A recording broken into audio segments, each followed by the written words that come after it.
So we wrapped up the two Christmas games, and unfortunately, Netflix, first time hosting NFL games, didn't really turn out the best. Both games were blowouts. Sure, the first game, Chiefs Steelers, there was some tension in the first quarter, first half a little bit, but really, man, two brutal games, especially the second one. Houston Texans, man, are just terrible right now.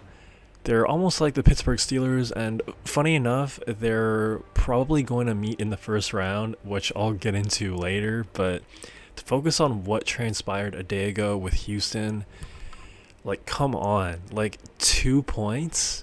2 points. Your offense couldn't put up a thing. I just. That's not a playoff team. The Texans aren't a playoff team. The Ravens, sure, are clicking right now. Lamar is probably the front runner for the MVP in my opinion too, which is also another big storyline heading into the last week of the season. But man, like the Texans, bro, like I don't know, man. CJ Stroud, I loved watching him his rookie year, MVP caliber sort of player. And going into year two, Bobby Swolek comes back. They add Stephon Diggs. They have Tank Dell coming back too. Nico Collins. You even brought back Dalton Schultz. And by the way, too, you bring in Joe Mixon, and he's had a pretty good year for the most part. A pretty good year. And this is what he's producing week in and week out. CJ Stroud is awful. He is awful this year. Like, atrocious. I mean, even the last two games, man, he's just making every mistake you can make as a quarterback. Hanging on to it too long, taking a delay of games, making bad reads, the inaccuracy, the footwork. Even, he just seems so off. Like, I don't know what happened to him. I really don't.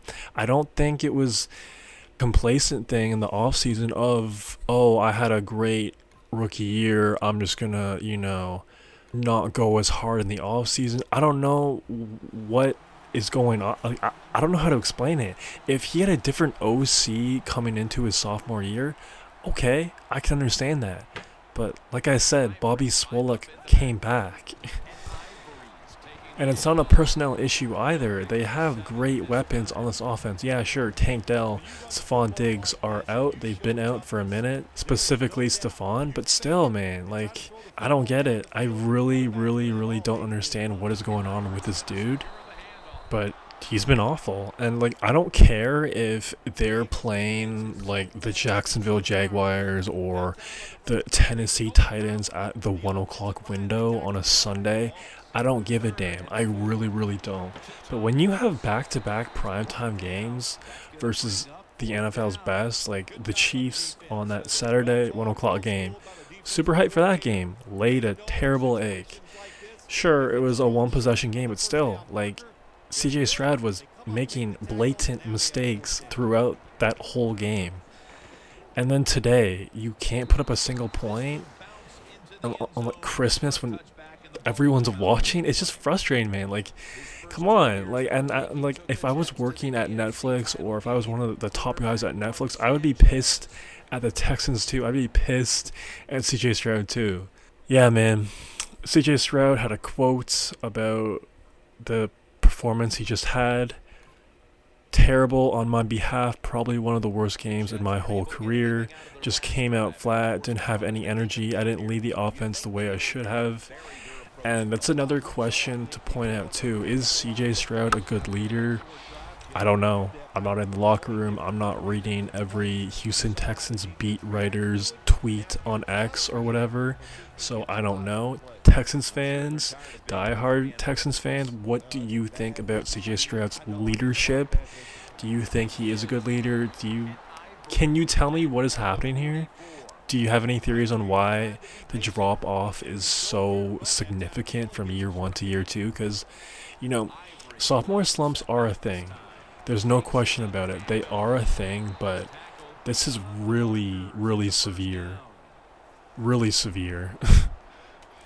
He finished yesterday with 185 yards, no touchdowns, an interception, and he was sacked 5 times. And a lot of people bring up how sacks are kind of on the quarterback most of the time, and you know, if you really watched the game yesterday, that statement is 100% true.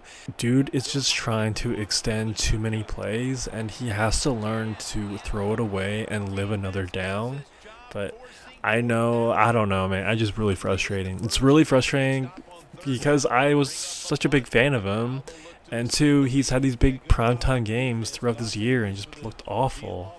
It's just annoying. I just don't like it. I just don't like it. Whatever, man. Another thing is I've heard some people talk about, oh, he's only been in the league for 1 year, so now teams have tape on him, so they're adjusting. Bro, I don't care who has tape on whoever. Tape has nothing to do with inaccuracy. Like, I don't know what to tell you, man. I mean, if you watched yesterday's game, that narrative is BS. Just look at the throws, man. He was missing wide open checkdowns. I don't know what else to tell you. Like, this guy is awful. No, I'm being really harsh on the guy. It was just really painful to watch and really disappointing from a viewer perspective. And yeah, I hope he turns it around at some point. I don't see that happening for the remainder of this year, but who knows, maybe in the off season he'll really take a hard look in the mirror and just maybe get a new quarterback coach, mechanics coach, and just work like a rabid dog in the off season to fix everything. I'm sure he will, and I hope he does. So that's all I gotta say on CJ Stroud for right now. Now, to the Houston Texans, as of today, they are slated to play the Pittsburgh Steelers in round 1. And like I mentioned earlier, both teams have kind of been drifting away the wrong way the past 3-4 weeks. Russell Wilson is kind of looking like the Russell Wilson we've seen from the past 3 years. Not an awful game yesterday, but definitely not that great. And of course, I just talked about the Texans for the last 6 minutes. So it would be in Houston, and man, that would be a pretty gnarly game. If you're in a sports betting, I don't know, man. I would definitely stay away from that game.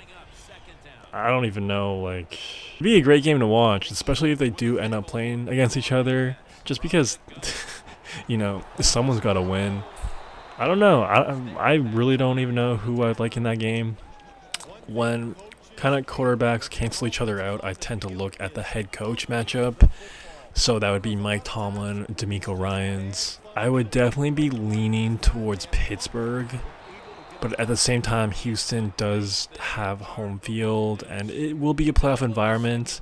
Not to say the game a day ago wasn't a great environment as well, and they still did nothing, but I don't know. It'd be really just a coin flip sort of game. You let me know who you think is going to win that game. Houston, Pittsburgh. I feel like Pittsburgh's defense could definitely take care of the Texans' offense, but I feel the same way about the Texans' defense and Pittsburgh's offense. I don't know. It'd be fascinating to watch, though. It'd be really fascinating to watch, and that's the thing too, man. You know for sure this is going to be the first game of Wild Card Weekend, Saturday 4:30 window. I just had a little intervention, so I really hope CJ Stroud can put something together. I really hope we can just see good ball, because the game a day ago was not good ball, and it's just really frustrating, and I just don't like that. And yeah, you guys let me know what you think about CJ Stroud. Do you think I'm too harsh on him? Do you still believe in him? Do you think he'll turn it around? And do you think the Texans have a chance against the Pittsburgh Steelers in the wild card matchup? Let me know what you think. If you made this far, please subscribe and like the vid. It would help out your boy a ton. That's all I got for right now. Peace.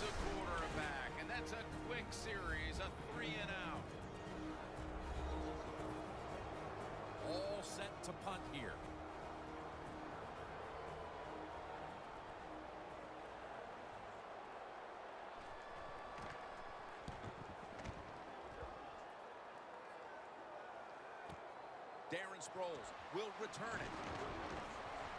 And that's a gain of 13.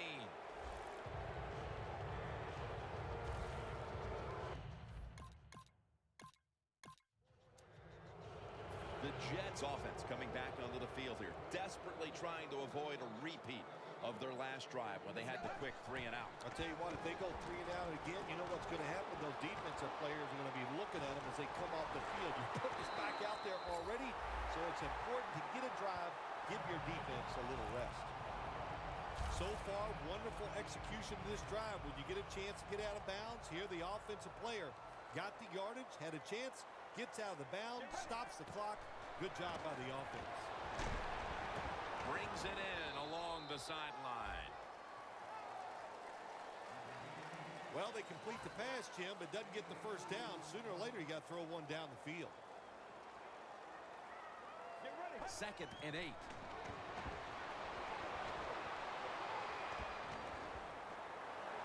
That's a touchdown, and that tightens things up.